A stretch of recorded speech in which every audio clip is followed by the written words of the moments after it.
Hello, and welcome to Designed Resilience, the corner of the internet where we talk about building daily habits and rituals that can set you up to have resilience when things don't go your way, when things change unexpectedly. You will have a series of routines, habits, and rituals that you can rely on to get you through those difficult and challenging times. Today, I want to talk about the different ways that I try to learn continuously and develop myself personally. I am an avid reader. I'm actually in 3 local book clubs, and I've joined them all because they help me read across a variety of styles and genres, and sometimes things I wouldn't have chosen myself. So I love to read nonfiction, I love biographies, I love how-to books, books about nature and wildlife and things like that. And that's where I tend to go more directly. The 3 book clubs that I'm in, one is, primarily historical fiction.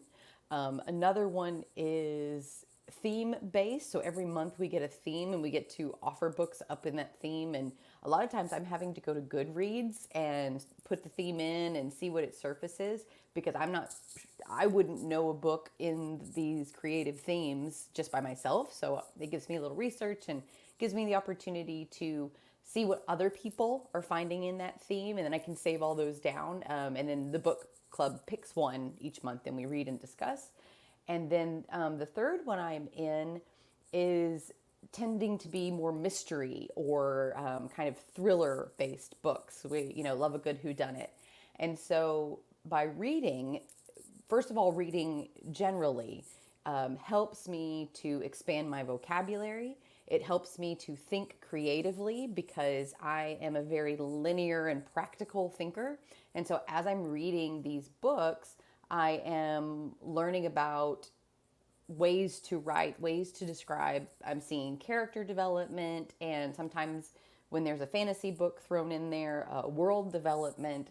And it's just helping to expand my perspective of what's possible, of the way that people live their lives, of lessons from the past that we should learn. And it helps me to be a better writer. And it also helps me to think in different directions, especially with the mysteries. I try to figure out, what the end of the story is going to be, and I'm always surprised. I'm just not one of those people who can predict a plot. And so reading is something that I was lucky enough to fall in love with as a kid. But there definitely was a period of my life where I wasn't reading actively. My book goal for this year is 60 books, and I have completed 41 so far. So I think I'm on track to hit my goal. I personally consider audiobooks the same as physical or e-reader books. I don't have that bias, but I know that that can be divisive, that some people feel like if you listen to it, you didn't read it, which technically is true. But if you got the enjoyment out of enjoying the story, if you learned something or benefited, that's the benefit of reading for me. So I love experiencing the creativity and the wisdom and the perspective of other people. And I'm usually very cozy when I'm doing it. So I really like that. I really like getting in a corner with blankets and pillows and my doggos. And often my husband's in the same room, but doing something different. And just losing myself in a story. So I develop myself reading. And also being in the variety of book clubs is great because it has 3 social events on my calendar. I enjoy the people that are in the clubs. 2 of the book clubs are primarily women, and then one is a co-ed book club. And we always have a good time when we get together. It's so fun to hear the different perspectives because in some of my book clubs, there are like people who read for authors, beta readers or advanced copy readers. And so they're reading books from a very different perspective because they have that more critical eye.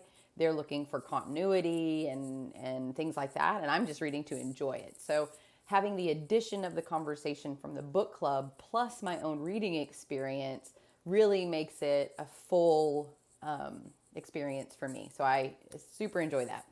Another way I learn frequently and on a daily basis is through YouTube.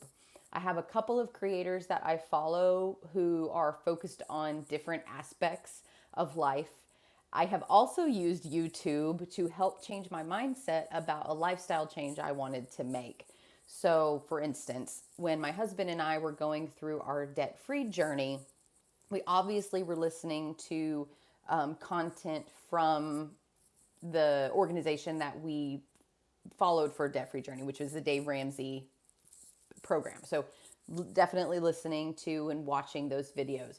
But because I was changing my mindset and because I was changing my living habits, I also decided that I thought it would be a good idea if I started to think that minimalism and frugality were cool. So I followed some great creators who create content around minimalism and frugality. I followed some creators who had gone through the 333 clothing challenge, and I did that. And because I was watching these other people doing these things, I was getting ideas, I was getting inspired. Because that's who I chose to consume content from, I felt like everybody was doing it. And I didn't feel as much as though my and my husband's decision to really focus and get rid of our debt was as painful, because there was this whole community of people that I was listening to every day who were doing this. I also follow guided meditations on YouTube, and will do those when I need a break or need to reset my mind. And so that's super helpful. So watching YouTube, there's a couple I listen to almost every day that help me stay on track with certain goals or inspire me or give me new ideas. But I love that environment to learn from. And hopefully I'm becoming a creator that does that for somebody else. So that would be cool. Also, a big fan of podcasts. I have a huge variety of podcasts that I listen to. Some of them are created by friends I know and people that I have met in personal life. Some of them are by people I admire and want to be like. And so I want to get their perspective and hear how they're doing things. I have followed different podcasts at different times around entrepreneurship and business acumen and health and fitness and communications and all kinds of things. You can really find a voice on, or multiple voices on, any topic that you're interested in. So podcasts, when I was commuting before I worked from home remotely all the time, that's what I did. I called my little rolling university, and I would listen to podcasts that were uplifting, inspiring, and aligned with the things that I wanted to accomplish. Another way that I love to learn is through travel. I love to travel. I love new restaurants and new cultures and new hotels and just the exposure to the world that comes by being in that place. So certainly I love to, read and learn about places like that, but traveling just does it for me. It allows me to see that my way of life is not the only way of life, to taste and experience different foods, to see different habits of dining. My husband and I got to go to Germany last year to see the Invictus Games, which is a Wounded Warrior Olympics.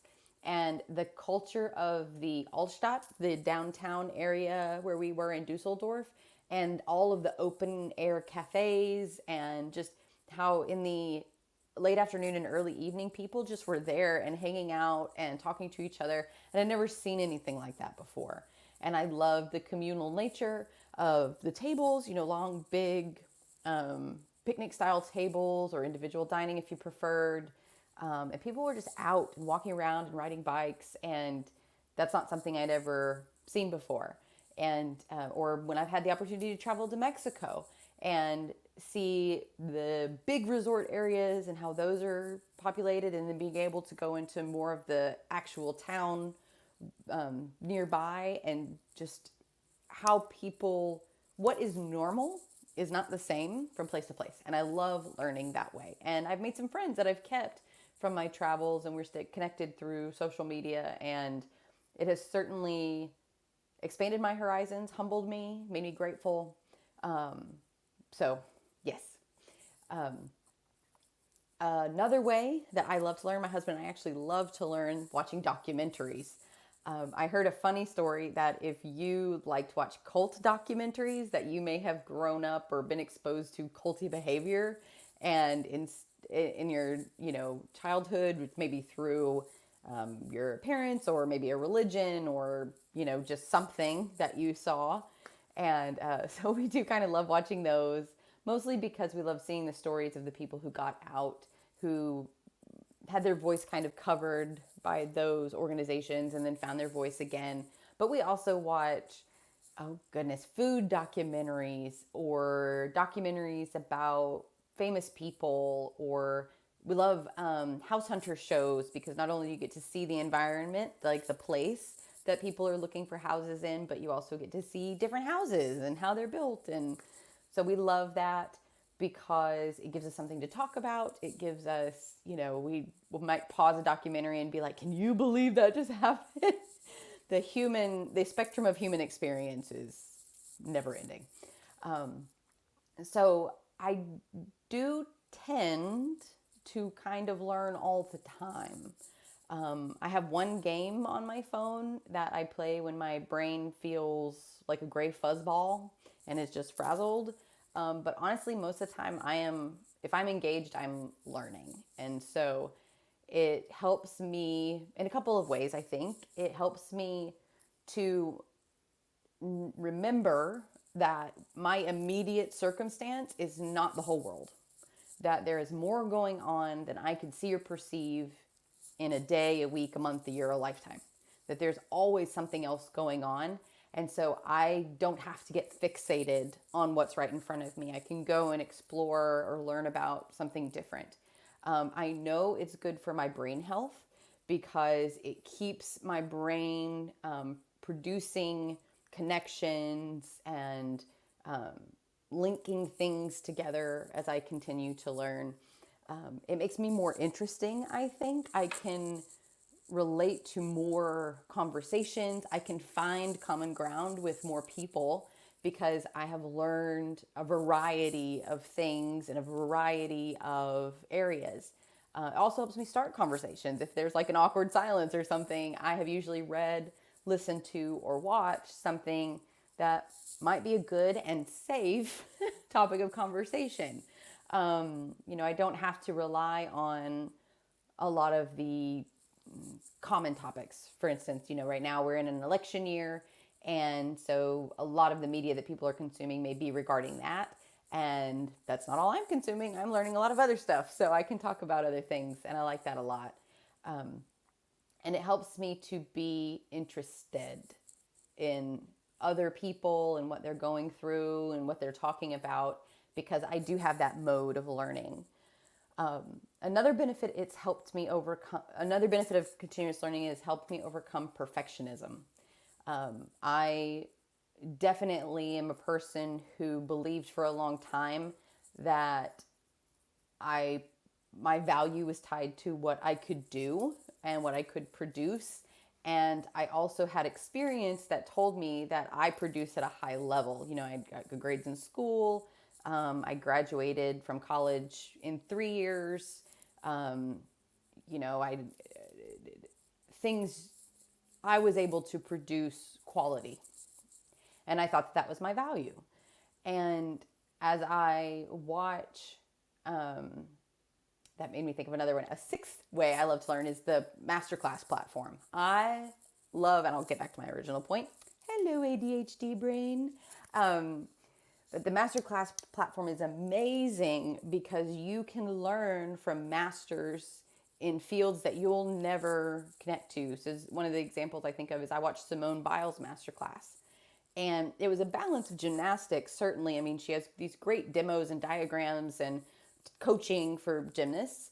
I am not a gymnast, and will never be a gymnast. And I learned from her things about managing stress and, fatigue and what it takes to be a star and all of these kinds of things. And so MasterClass, I love that exposure to excellence. That's something that really intrigues me. And so as I kind of go through life and I'm trying to overcome this idea of perfectionism, watching these masterclass classes helps me understand both sides of those experts that I've seen, because they all talk about their successes and the challenges that they overcame to get there. And so as I continuously learn, if I try something new and I'm not great at it, I have learned to allow myself grace and be like, well, I'm just learning, because I'm learning every day. And so that doesn't feel so stressful. I'm not as willing to give up on myself. I'm willing to be like, well, that wasn't exactly what I wanted to do. That DIY craft thing didn't turn out as pretty, or this new thing I tried in a meeting at work didn't quite land, or just anything. I don't put so much pressure on myself, because I know tomorrow I'm going to get up and I'm going to keep learning. And I have lots of different ways to do it.